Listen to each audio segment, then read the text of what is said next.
parce que c'est un moment aussi émouvant qu'important. Et ce que vous représentez aujourd'hui est en effet le laboratoire, la pointe avancée de ce qui, depuis plusieurs mois, est conduit par la ministre, par le gouvernement, dans le cadre des travaux qui ont été lancés, et qui vise en effet très profondément à revoir à la fois notre éducation nationale, l'accès à l'enseignement supérieur, tout ce qui est l'apprentissage, la formation professionnelle et continue, et notre marché du travail. Tout ceci est un continuum. Ce qui fait que la France, depuis une trentaine d'années, s'est installée dans un chômage de masse qu'aucun autre grand pays européen n'a vécu aussi longtemps à ce niveau. C'est que nous sommes restés dans des habitudes et des cloisonnements qui nous ont bloqués. Des cloisonnements souvent psychologiques, où on disait dans les familles, il ne faut pas aller vers ces métiers, c'est pas fait pour toi. Des cloisonnements entre organisations, où l'éducation nationale ne voulait pas parler aux branches, aux métiers, où bien souvent les différents niveaux de collectivité ne se parlaient plus, même si ces dernières années, il y a eu sur ce point une grande amélioration. Cloisonnement souvent aussi entre les territoires. Ce que nous avons initié depuis le mois de juin dernier, c'est une grande transformation qui, vous l'avez vu, a touché le marché du travail pour remettre les règles au plus près du terrain, des entreprises et des branches. Une transformation de l'éducation nationale pour revenir aux savoirs de base, aux fondamentaux, et pour être sûr que tous nos jeunes auront ces savoirs fondamentaux, en particulier au niveau de l'école primaire, parce que c'est l'étape indispensable. Et on ne fait rien, ni apprenti, ni doctorant, ni quoi que ce soit, si on n'a pas ces savoirs fondamentaux. Une transformation du baccalauréat et de l'orientation au collège et au lycée, qui va permettre de mieux accompagner les jeunes. Et vous y participez, nous l'avons vu, avec plus de 1000 opérations par an dans les collèges. Et une grande transformation de l'apprentissage et de la formation professionnelle. Cette bataille,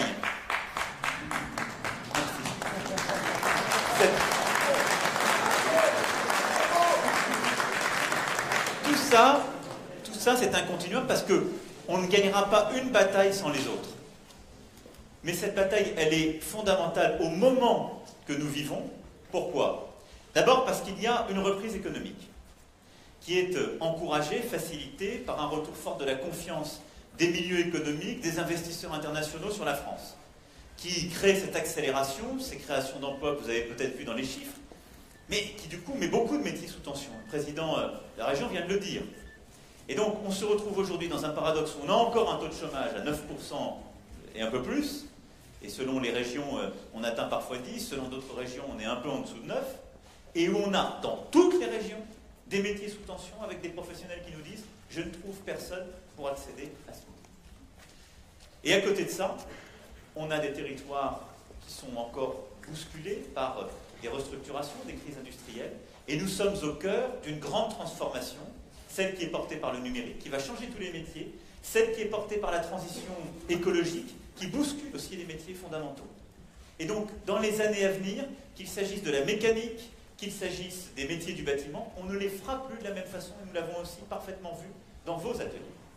Et donc, aujourd'hui, bien plus qu'hier, compte tenu de ce contexte économique et cette transformation radicale, nous avons besoin de changer nos modes de formation et d'investir sur la formation des plus jeunes comme tout au long de la vie. C'est pour cela que nous avons conduit à la fois ces réformes et cet investissement. L'engagement pris et qui s'est décliné dans les lois de finances, c'est 15 milliards d'euros d'investissement sur l'apprentissage, la formation des chômeurs, la formation tout au long de la vie. 15 milliards d'euros, c'est un investissement inédit. Il passera par les partenaires que sont les régions, par Pôle emploi, par l'ensemble des acteurs qui seront labellisés par le gouvernement, parce qu'on veut derrière qu'il y ait des formations suffisamment longues pour qu'elles permettent d'accéder à des vrais métiers, et pas des formations cache-sexe, où en quelque sorte on forme des gens déjà bien formés pour dire qu'on a formé quelqu'un, et où derrière on évalue la qualité de la formation et ses débouchés. C'est un premier axe qui a conduit à ce que le gouvernement revoie en profondeur l'ambition de ce qui avait été négocié, parce qu'elle n'était pas suffisante.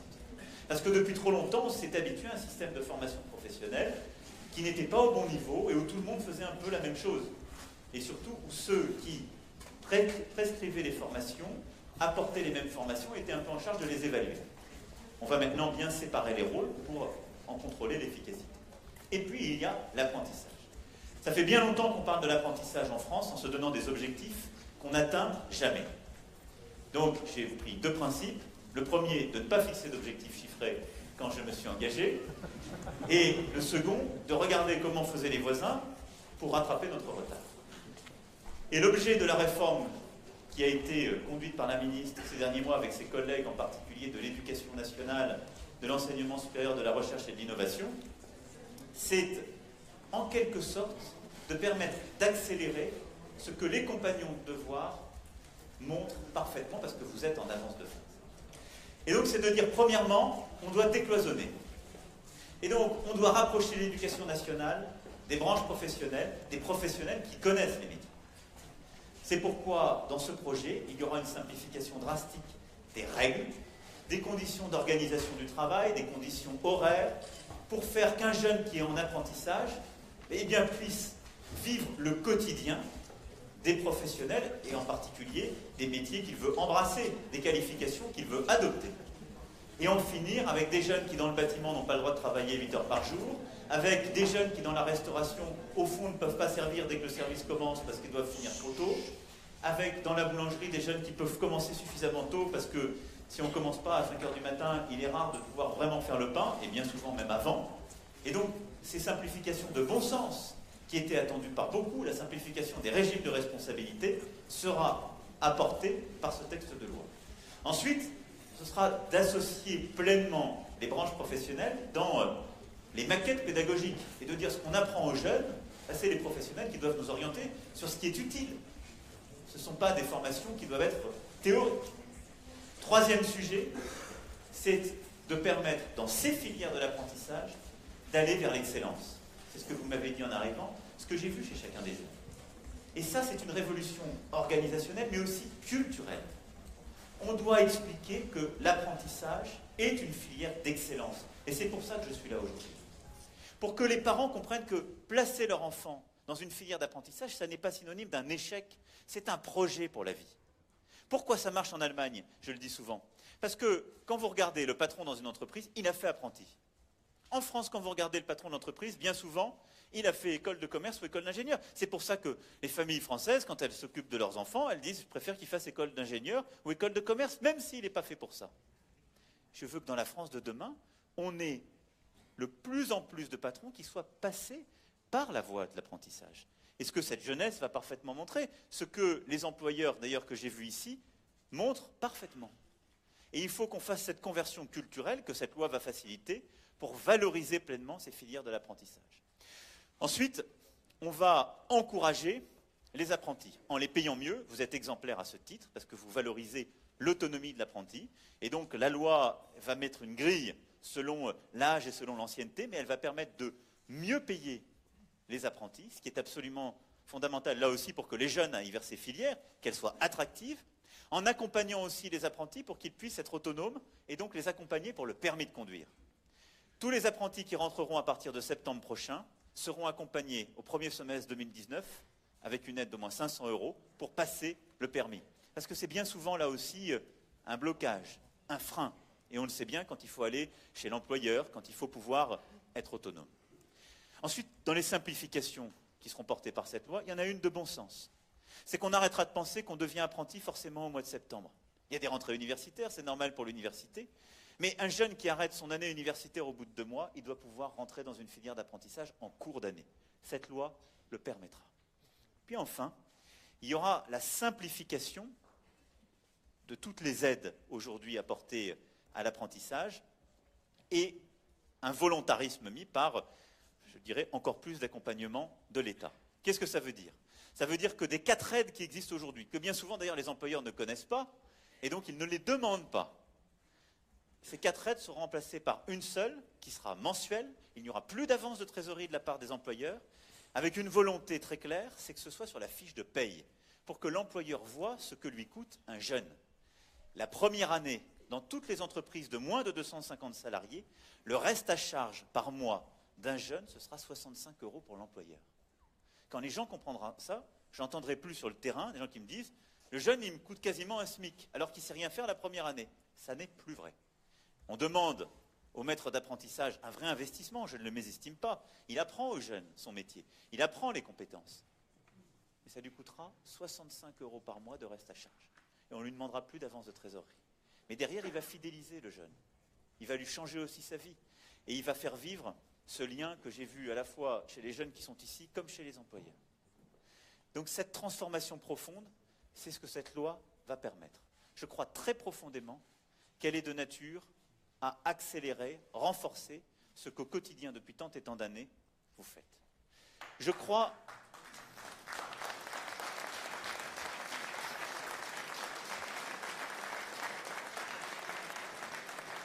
Et ça, c'est pour le pragmatisme. Moi, je crois que c'est la réponse face à tous les défis que j'évoquais, à la fois pour nos jeunes, pour nos employeurs qui cherchent de la qualification, de la main-d'œuvre et qui, par ce biais, l'auront beaucoup plus vite, pour notre pays, afin de baisser son chômage. Parce que ça permettra pour des jeunes comme pour des moins jeunes, parce que tout ça sera ouvert à tous les âges de la vie, et je ne reviens pas sur ce que j'ai dit sur la formation professionnelle, de changer de métier, de changer de secteur quand il y a une restructuration, et d'aller vers les métiers en tension. Et c'est ça la meilleure lutte contre les territoires qui sont en déclin ou en fragilité. C'est de créer de l'activité économique qui est conforme aux besoins de ces territoires, et pas de décréter d'en haut, par des politiques qui sont toujours des politiques de dépenses publiques, comment on redonne de la vitalité à un territoire. Et les territoires ruraux, périurbains comme urbains, que je connais, ce sont tous des territoires de conquête. Ils ont envie de réussir. Ils veulent de la simplicité, ils veulent qu'on les aide à réussir sur le terrain. Cette loi, elle y participe. Il faut simplement changer notre logiciel. La réponse pour réussir, c'est pas vrai que c'est uniquement de l'argent public. Ça n'est pas vrai que c'est de la complexité avec de l'argent public qui viendra la corriger. C'est de la libération des énergies sur le terrain, c'est de la valorisation du pragmatisme et de l'accompagnement. Et puis, la dernière chose que je voulais vous dire, c'est que quelles que soient les lois et les décrets qu'on passe, il y a une chose qu'on ne remplace pas. C'est ce goût du devoir, c'est ce goût du travail bien fait, c'est la passion. J'ai eu l'occasion de le dire quand j'ai accueilli notre équipe au WorldSkills il y a quelques mois à l'Élysée. Et je vous le redis ici avec beaucoup de force.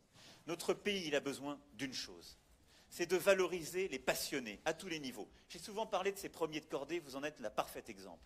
Les premiers de cordée, ce sont les employeurs et les formateurs que j'ai vus ici aujourd'hui. Des gens qui ont reçu, qui ont appris et qui ensuite donnent pour tirer les autres. Notre pays a besoin de ces premiers de cordée partout sur le territoire. Il faut qu'on les valorise, il faut qu'on les aide à réussir mieux, mais il faut qu'à chaque instant, comme vous en montrez l'exemple, ils se souviennent qu'il y a une corde qui leur a permis de monter et qu'ils aient à ce moment-là l'énergie et la volonté d'en tirer d'autres. Et donc ce goût du devoir, ce sens du devoir que vous avez, qu'ont vos formateurs, qu'ont vos anciens, doit se conjuguer avec le sens du devoir et de l'engagement au travail que nos jeunes doivent avoir et que tout notre pays doit retrouver. Il n'y aura pas de redressement du pays par des aides, de la redistribution, des cagnottes qui n'existent pas, qu'on va distribuer avant même de les avoir quand on a une dette qui est équivalente à 100% de notre produit intérieur brut. Tout ça, ce sont des idées d'avant-hier qui nous ont fait bégayer des dizaines de fois. Nous avons un avenir à construire. Nous sommes un grand pays, mais nous avons beaucoup reculé ces 30 dernières années. Il n'y a qu'une chose qui nous redressera. Ce n'est pas un des grands projets de loi, ce n'est pas des décrets. C'est dans le moral de ce pays, c'est dans sa tête. C'est de retrouver ce sens du devoir et du travail. C'est de considérer qu'au-delà de tous les sujets, d'argent et d'autres, on est dans la vie, dans la société, dans sa famille, par le travail qu'on fait, par la passion qu'on lui porte. Par le fait qu'on se lève tôt le matin pour faire des métiers parfois durs parce qu'on les aime, qu'on va passer des heures et des heures, des nuits et qu'on ne les comptera pas pour former des jeunes parce qu'on a envie de cela. Tous ceux que j'ai vus là pourraient être chez eux avec leur famille et ils sont là pour former des jeunes, par cette passion. Et je le dis ici avec beaucoup de force, c'est la clé de la réussite française que vous portez. C'est ce modèle sur tous les territoires que nous devons déployer. Et c'est pour cette raison que je voulais vraiment mettre en lumière ces valeurs que les compagnons du devoir portent, ces valeurs que tous nos entrepreneurs sur le terrain, tous nos artisans, tous nos métiers portent, que les régions accompagnent, et je remercie le président ici de le faire avec beaucoup de volontarisme et de pragmatisme, et depuis bien longtemps. Et je le dis à tous les jeunes qui sont là, il n'y a rien qui remplacera cette passion. Rien. Toutes les vicissitudes de la vie, vous les oublierez. Quand vous vous retournerez sur la vie passée, vous vous souviendrez d'une chose, c'est de ces moments de passion. Il y a une chose qui vous tiendra, ce sont ceux à qui vous avez apporté quelque chose, que vous avez formé, vous avez rendu heureux, parfois que vous avez sorti de la misère ou des ennuis. C'est ça un pays. Ça n'est pas plus compliqué que ça. Et donc notre pays se perd beaucoup trop dans des querelles qui sont parfois techniques, dans des querelles d'hier ou d'avant-hier, parce qu'il a parfois perdu le sens, au fond, des vieilles vertus, mais qui nous ont fait et qui nous ont tenus. Et donc, vous me trouverez toujours avec vous dans ce combat, mais je veux vous dire combien ce combat, sur le terrain à chaque instant, je continuerai à le mener avec vous, parce que j'ai besoin de ce que vous représentez. On lancera vendredi la semaine de l'artisanat. C'est une semaine importante, parce qu'au cœur de l'artisanat, des métiers, de tous les professionnels, les indépendants qui sont ici avec nous, ce sont ces valeurs qui sont représentées. C'est pour ça que je continuerai à m'engager pour leur simplifier la vie et pour en quelque sorte être à la hauteur de la passion qu'ils portent. Et j'attends beaucoup d'eux. J'attends qu'ils tirent nos territoires, nos jeunesses, parce que nous avons énormément d'emplois à créer dans ce métier. C'est aussi pour cette même raison que, comme je m'y suis engagé, nous nous porterons candidats pour les World Skills de 2023. La France sera candidate pour les organiser et nous serons la vitrine de cette excellence des métiers, de cet engagement que vous portez au quotidien. Et c'est pour ça que dans les prochains mois et les prochaines années, sans relâche, vous me trouverez toujours aux côtés du travail que vous portez. Mais en demandant aux plus jeunes, parfois d'être fatigués, je le veux bien, de douter le soir quand vous vous couchez, mais chaque matin, de ne rien perdre de l'enthousiasme que j'ai vu aujourd'hui. Et de vous dire que ce que vous avez ici reçu vous oblige. Et que vous avez, toutes et tous, une part du redressement national, une part de l'avenir du pays, que vous portez cet esprit de conquête dont on a besoin, la force que la France doit retrouver. Et c'est ça le seul antidote au moment que nous vivons. Partout les extrêmes montent, partout le doute, le repli sur des nationalismes rétifs à tout changement sont là. Partout les discours mensongers, les démagogies reprennent du terrain. Moi, je ne céderai à rien de tout cela. Et je ne céderai pas non plus aux facilités qui consisteraient à reproduire ce qui a déjà échoué hier. Il y a une chose qui nous fera réussir. Ce sens de l'effort, ce goût du travail et ce goût toute la vie d'apprendre et de faire. Vous l'avez compris, c'est le sens de la réforme que nous portons, c'est le sens de ce que vous faites au quotidien et c'est pour cela que je serai toujours à vos côtés. Merci.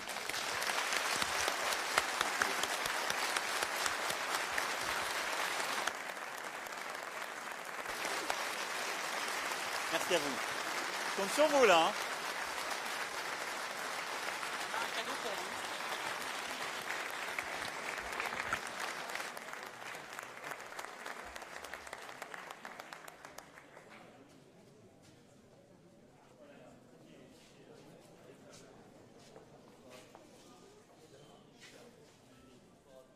Je m'appelle Baptiste Austin, je suis aspirant couvreur au compagnon depuis 2 ans et j'ai réalisé ce soir une rose en laiton pour l'épouse de Monsieur le Président de la République. Et voilà. Merci beaucoup. Je transmettrai. Il y a un ballon. Johan, viens Johan.